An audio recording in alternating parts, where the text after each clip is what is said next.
بسم الله الرحمن الرحيم الحمد لله رب العالمين الرحمن الرحيم مالك يوم الدين إياك نعبد وإياك نستعين اهدنا الصراط المستقيم صراط الذين أنعمت عليهم غير المغضوب عليهم ولا الضالين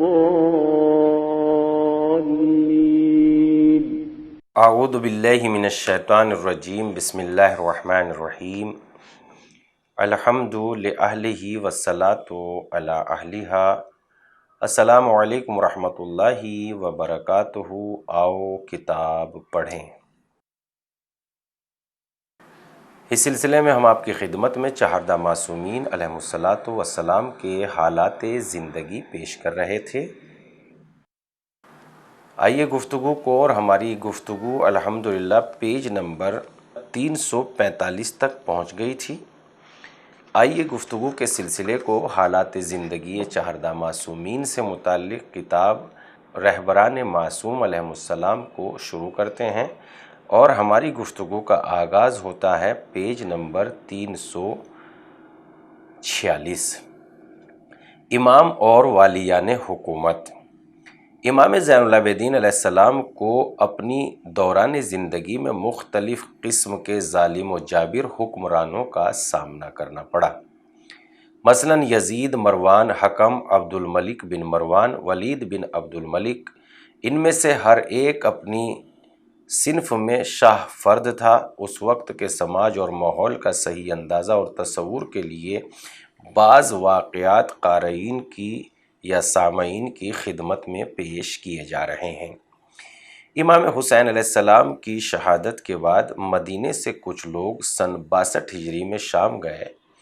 وہاں ان لوگوں نے نزدیک سے یزید کے کردار کا معائنہ کیا۔ سب کی آنکھیں کھلی کی کھلی رہ گئی کہ جب یہ دیکھا کہ یزید باقاعدہ شراب نوشی میں مشغول ہے، حاکم وقت نجس العین کتوں سے کھیل رہا ہے، صبح سے شام اور شام سے صبح تک ہمہ وقت عیش و نویش کی زندگی میں ملوث ہے، حرام و حلال صرف ایک خواب و خیال ہے، گناہ کا ارتکاب کرتے وقت اس کو ذرا بھی خدا و رسول سے شرم محسوس نہیں ہوتی۔ مدینے کے لوگ جب شام سے مدینہ واپس آ گئے اور مدینے والوں نے ان سے شام کے حالات دریافت کرنا شروع کیے تو ان لوگوں نے تفصیل کے ساتھ شام اور حاکم شام کے حالات بیان کر دیے۔ امام کی شہادت کی وجہ سے یوں ہی غمگین اور پریشان تھے۔ ان واقعات نے ان لوگوں کو اور برما دیا، جس کی بنا پر مدینے والوں نے علم مخالفت بلند کر دیا۔ مدینے والوں کی مخالفت کی خبر جب یزید تک پہنچی تو مخالفت کو ختم کرنے کے لیے اور اپنی سلطنت کا سکہ جمانے کے لیے ایک فوج بدترین آدمی مسلم بن عقبہ کی سرکردگی میں مدینہ روانہ کی۔ یزید کی فوج نے 3 دن تک مدینے میں قتل و غارت، لوٹ مار مچا رکھی، 10,000 آدمیوں کو بے جرم و گناہ ذبح کر ڈالا، اور جتنی بھی ناموس کی عزت لوٹ سکتے تھے، عفت دری کر سکتے تھے، اس میں کوئی دقیقہ اٹھا نہ رکھا۔ سن 62 ہجری میں یزید کی ہلاکت کے بعد اس کا بیٹا معاویہ اس کا جانشین ہوا، لیکن 40 دن یا 3 ماہ کے بعد وہ حکومت سے دستبردار ہو گیا۔ عبداللہ بن زبیر جو مدتوں سے خلافت اور حکومت کا خواب دیکھ رہا تھا، یزید کے مرنے کے بعد مکے میں قیام کیا۔ حجاز، یمن اور عراق کے لوگوں نے ان کی بیعت کی۔ معاویہ بن یزید کی حکومت سے دستبردار ہو جانے کے بعد مروان بن حکم نے ایک انقلاب لا کر زمام حکومت اپنے ہاتھوں میں لے لی۔ عبداللہ بن زبیر کی مخالفت پر کمر باندھی اور اپنی نیرنگیوں سے شام اور مصر پر قبضہ جما لیا۔ ابھی کچھ ہی دن گزرے تھے کہ مروان موت کے پھندے میں گرفتار ہو گیا، اور اس کے بعد اس کا منکر فرزند عبد الملک اس کا جانشین بنا۔ سن 65 ہجری میں عبد الملک نے حکومت پر قبضہ جما لیا اور اپنی سلطنت و حکومت کی جڑوں کو مستحکم اور مضبوط بنانے کے بعد سن 73 ہجری میں مکہ کا محاصرہ کیا اور عبداللہ بن زبیر کو وہیں قید کر کے ذبح کر ڈالا۔ عبد الملک ایک بے رحم، بخیل، ظالم و ستمگر آدمی تھا۔ ایک دن سعید بن مسیب سے کہنے لگا کہ اب میری وہ حالت ہو گئی ہے کہ اگر کوئی نیک کام کرتا ہوں تو مجھے کوئی خوشی نہیں ہوتی، اور برا کام کرنے میں کوئی شرم و حیا محسوس نہیں ہوتی۔ یہ سن کر سعید نے کہا کہ معلوم ہوتا ہے تیرا دل بالکل مردہ ہو گیا ہے۔ عبداللہ بن زبیر کو قتل کرنے کے بعد ایک دن خطبے کے درمیان لوگوں سے کہنے لگا، اگر کوئی مجھے تقوی اور پرہیزگاری کی دعوت دے گا تو میں اسے قتل کر ڈالوں گا، درا حالانکہ اپنے کو رسول خدا کا خلیفہ کہتا تھا، جبکہ خلیفہ کا ایک کام یہ بھی ہے کہ لوگوں کو تقوی اور پرہیزگاری کی طرف دعوت دے۔ مگر جس قوم کے رہبر ایسے ہوں تو خود اس قوم کی حالت کیا ہوگی؟ عبد الملک نے اپنی حکومت کے دوران حجاج بن یوسف ثقفی کو بصرہ اور کوفے کا والی قرار دیا، اور یہ حجاج عموی حکومت کا وہ ہیرو ہے جس کے ہر روئے سے مظلوموں کے خون کی بوندیں ٹپک رہی ہیں۔ خون ریزی، درندگی، قتل و غارت، لوٹ مار، عفت دری، ظلم و ستمگر، لوگوں کو طرح طرح کی مصیبتیں پہنچانا، خاص کر شیعہ علی ابن ابی طالب کو چن کر گھروں میں اور غاروں سے نکال کر ذبح کرنا، اور ان کے بچوں کو یتیم اور عورتوں کو بیوہ کرنا اس کا واحد مشغلہ تھا۔ اس ظالم و جابر شخص نے ایک مختصر سی مدت میں 1,20,000 بے گناہوں کو ذبح کر ڈالا۔ عبد الملک کا ایک کام یہ بھی تھا کہ وہ امام زین العابدین علیہ السلام پر کڑی نظر رکھتا تھا، اور ہمیشہ بہانہ تلاش کرتا تھا کہ ذرا سا بھی کوئی بہانہ ملے تو امام پر مصیبت ڈھائے۔ امام زین العابدین علیہ السلام نے ایک وقت اپنی آزاد کردہ کنیز سے عقد فرمایا۔ عبد الملک کے جاسوسوں نے یہ خبر عبد الملک تک پہنچا دی۔ اس خبر کا پہنچنا تھا کہ عبد الملک خوشی سے پھولا نہ سمایا کہ آج بہترین بہانہ ملا ہے جس سے امام کی خدمت میں توہین اور جسارت کرنے کا موقع ملے گا۔ اس خیال میں عبد الملک نے ایک خط امام کے نام تحریر کیا جس میں لکھا تھا، مجھے خبر ملی ہے کہ آپ نے اپنی آزاد کردہ کنیز سے عقد فرمایا، درا حالانکہ قریش میں ایک سے ایک نجیب و شریف عورتیں موجود تھیں، اگر آپ ان سے عقد فرماتے تو یہ آپ کے لیے شرف و افتخار کا باعث ہوتا، جس کے نتیجے میں آپ کو بہترین اور نجیب فرزند نصیب ہوتے، اور یہ عقد فرما کر آپ نے نہ تو اپنی بزرگی کا خیال کیا اور نہ ہی اپنے فرزندوں ہی کی شرافت باقی رکھی۔ والسلام۔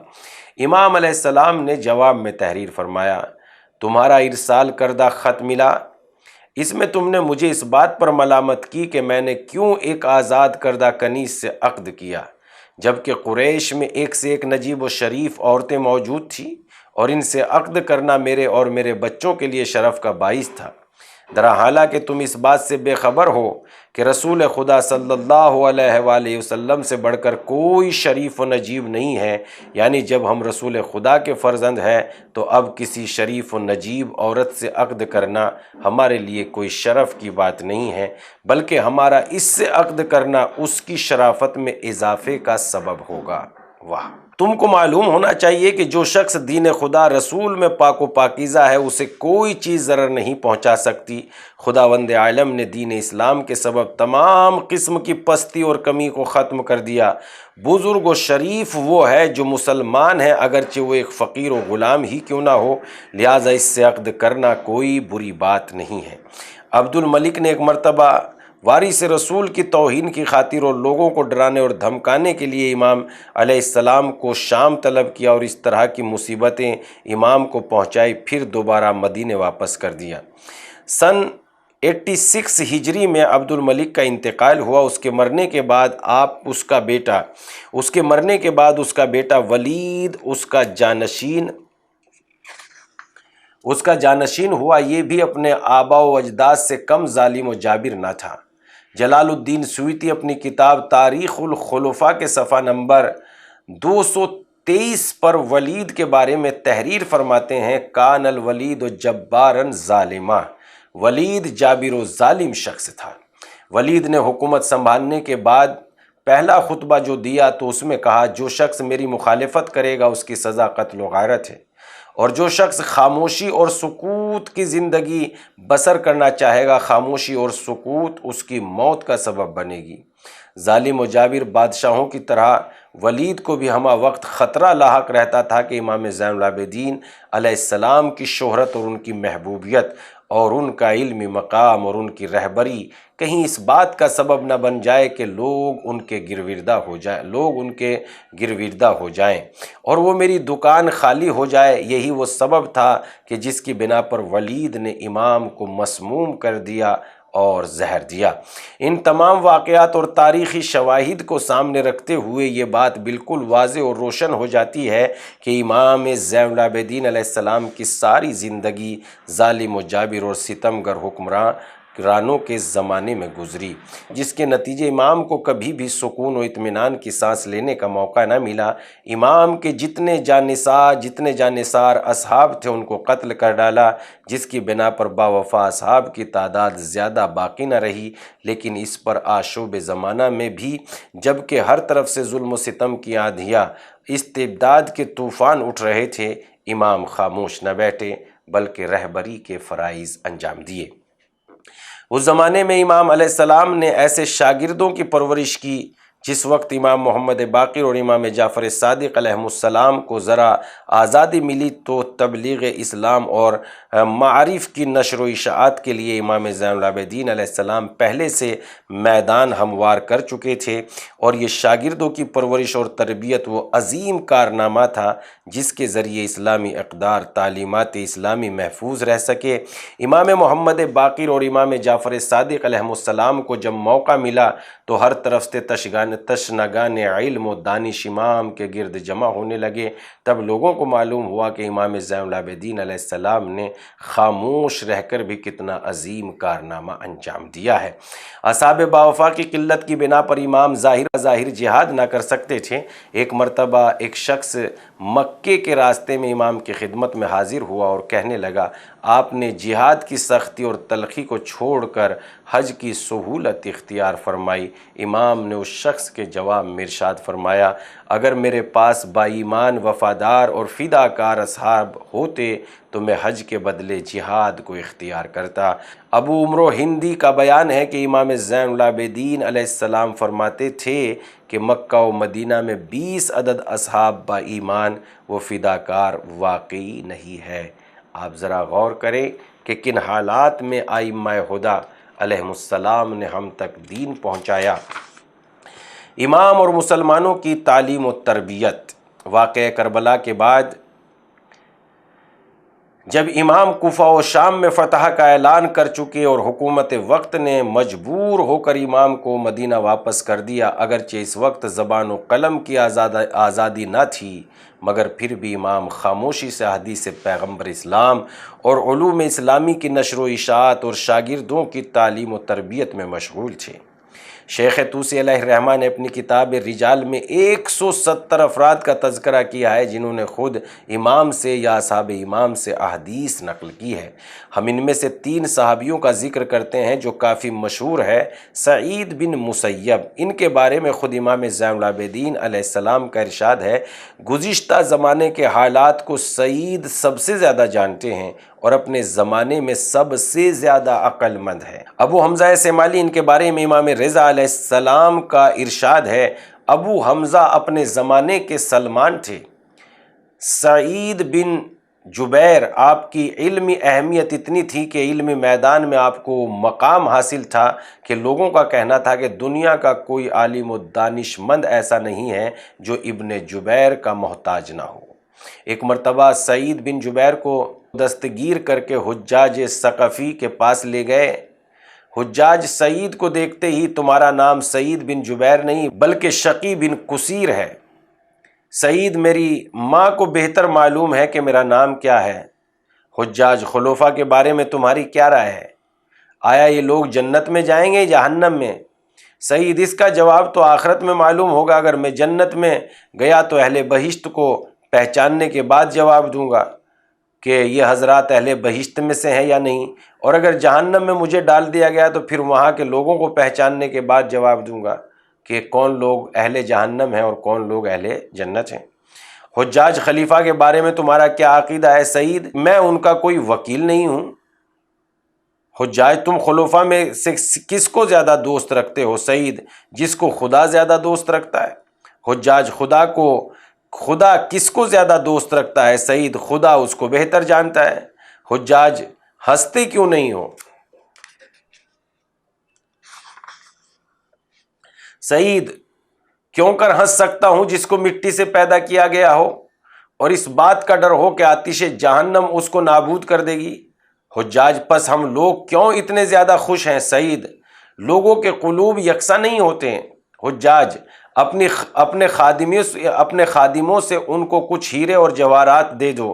حکم کے مطابق ہیرے جواہرات سعید کے سامنے ڈال دیے گئے۔ سعید: اگر تم نے یہ مال و دولت اس لیے جمع کیا ہے کہ آخرت میں اس سے فائدہ اٹھاؤ اور خدا کی رضا حاصل کرو تب تو کوئی بات نہیں ہے، ورنہ یاد رکھو قیامت اتنی ہولناک اور وحشت ناک ہے کہ ماں اپنے شیر خوار بچے کو بھول جائے گی، بھائی بھائی سے جدا ہو جائے گا اور یہ مال و دولت تمہارے کوئی کام اور فائدہ مند ثابت نہ ہوگا بلکہ وبال جان ہو جائے گا۔ البتہ دولت جو حلال کے ذریعے حاصل کی ہو وہ نقصان نہیں پہنچائے گی۔ حجاج خادموں سے اسباب عیش و عشرت اور موسیقی کے سامان لے آؤ۔ یہ سنتے ہی سعید کی آنکھوں میں آنسو بھر آئے۔ حجاج: بتاؤ تمہیں کس طرح قتل کروں؟ سعید: جس طرح تیرا دل چاہے، لیکن یاد رکھ خدا قیامت کے دن تجھے بھی اسی طرح قتل کرے گا۔ حجاج: اگر تم چاہتے ہو تو معاف کر دوں۔ سعید: صرف خدا کی بارگاہ سے معافی چاہتا ہوں، تجھ سے نہیں۔ حجاج کے حکم کے مطابق قتل کے اسباب فراہم کر دیے گئے اور سعید کو مخصوص چٹائی پر بٹھا دیا گیا۔ اس وقت سعید نے اس آیہ کریمہ کی تلاوت کرنا شروع کر دی: وجہت وجہی للذی فطر السماوات والارض حنیفا وما انا من المشرکین۔ سورہ انعام آیت نمبر 79۔ اپنے روح کو اس ذات کی طرف کر رہا ہوں جس نے زمین اور آسمان کو زیور وجود سے آراستہ کیا، میں مسلمان ہوں اور مشرکوں میں سے نہیں ہوں۔ حجاج: سعید کے رخ کو قبلے کی طرف پھیر دو۔ سعید: فَأَيْنَمَا تَوَلُّوا فَثَمَّ وَجْهُ اللَّهِ، جس طرف بھی رخ کرو خدا اسی طرف ہے۔ حجاج: سعید کو اوندا لٹا دو۔ سعید: منہا خلقناکم وفیہا نعیدکم ومنہا نخرجکم تارۃ اخری، ہم نے تم کو خاک سے پیدا کیا اور پھر خاک میں واپس لے جائیں گے اور پھر تم کو دوبارہ خاک سے اٹھائیں گے۔ حجاج: سعید کے سر و تن میں جدائی کر ڈالو۔ سعید: اشہد ان لا الہ الا اللہ وحدہ لا شریک لہ واشہد ان محمدا عبدہ ورسولہ۔ اس کے بعد یہ دعا کہ خدایا حجاج کو اب کسی پر مسلط مت فرما۔ تھوڑی دیر کے بعد حجاج کے حکم سے سعید بن جبیر کا خون ناحق زمین پر بہنے لگا اور حجاج کے ظلم کی داستان سینہ گیتی پر ہمیشہ ہمیشہ کے لیے ثبت ہو گئی۔ سعید امام زین العابدین علیہ السلام کے وفادار صحابیوں میں تھے۔ امام زین العابدین علیہ السلام سعید سے بے انتہا محبت فرماتے تھے اور یہی اہل بیت علیہ السلام کی محبت سعید کے قتل کا سبب بنی۔ ہماری گفتگو پیج نمبر 345 سے شروع ہو کر 355 تک پہنچ گئی ہے۔ وقت نے اپنے دامن کی بساط کو سمیٹ لیا ہے، لہذا ہم آپ سے اجازت چاہیں گے، گزارش کریں گے زیادہ سے زیادہ لوگوں تک پہنچانے میں، اس کام کے سلسلے میں ہماری مدد کریں۔ انشاءاللہ خدا عظیم اجر عنایت کرے گا۔ والسلام، خدا حافظ۔